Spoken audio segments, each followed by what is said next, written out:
Karanlıklarındayım, adımlarım yavaş bebeğim, arasalarda bulamaz, onlara gülüyorum.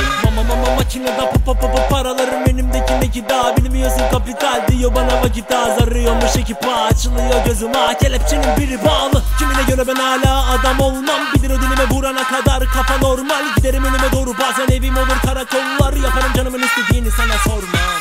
Sokağımın şekli bu, haklıysan hep dik dur. Çavolar tekkit vurur, tetikte şarjör dolu. İcabına bakarız eğer sıkıntı varsa, burasın cap gibi zıplıyor mal korktuğundan lafta. İcraat yok bir yandan, papağan yük yok Furkan. Döneceğiz gettoyu Merso'yla değil Tofaş'la homie. Dolanıyorum bir çıkış arıyorum yine, kara bağlıyordu dostlar artık vuruyor dibine. Hayat sürüklüyor boktan bu sistemin içine, ama bir şekilde sıyrılıp da giremem içine.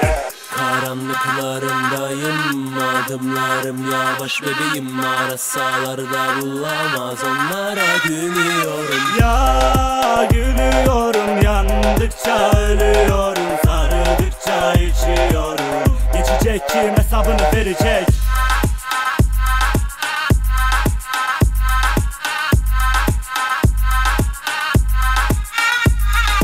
Yolu yok, yine de deniyorum. Karardı gözlerim artık ölümümü seziyorum. Karanlık harbi yer ve gayrimeşru dönüyor. Bu saatler tekin değil bro, sana gelmez etik değil. Yok beni kandırma korkun çok.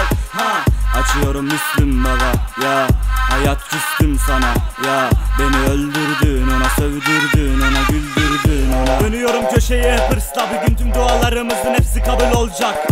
Seziyorum tehlikeye, amca var bütün hayallerimize engeller koyar. Aşıyorum alayını tek ama bu yolun sonunda kim benle kalan? Dara düştü bir gör, nefes almadan ölmemi isteseler bile bilmiyorlar ki.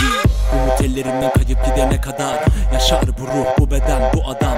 Ne kadar çabaladıysam o kadar kaybettim. Keke yalan dolan en başından sonuna kadar, hatta istemesen bile eder hasta.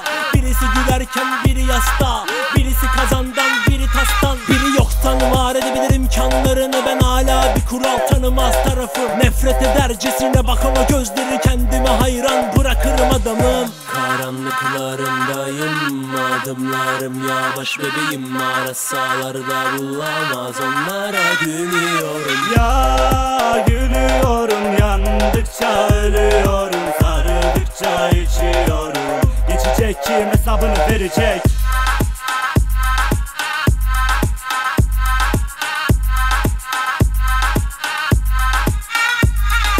Yıllarca yazmalı bu kalemim ha, deliren cahili döner ulema. Tepeden tırnağa süzer alamaz, manitan kafadan çatlak panik artık hey. Oldururuz olmayanı, rahat ol ya, bir sal beni ya da probleme çözüm ol. Biziz ol starı bu mahallenin, çekemeyen herkes aramıza kara kedi motherfucker. Dudaklardan çıkan bin dertler var, eksenimde gülünce yarkışlar bahar. Bizi alkışlayan da var, arkamızdan sallayan da, ama davamız belli, vermem hiç mail can. Arşa çıkma vakti, kalk duyur sesini denksiz, çiz resmini renksiz, okurum dilime gelsin. Yeter ki elime kalem kağıt versin, hayat temizinden tertip. Buralara nerelerden geldik Kirve.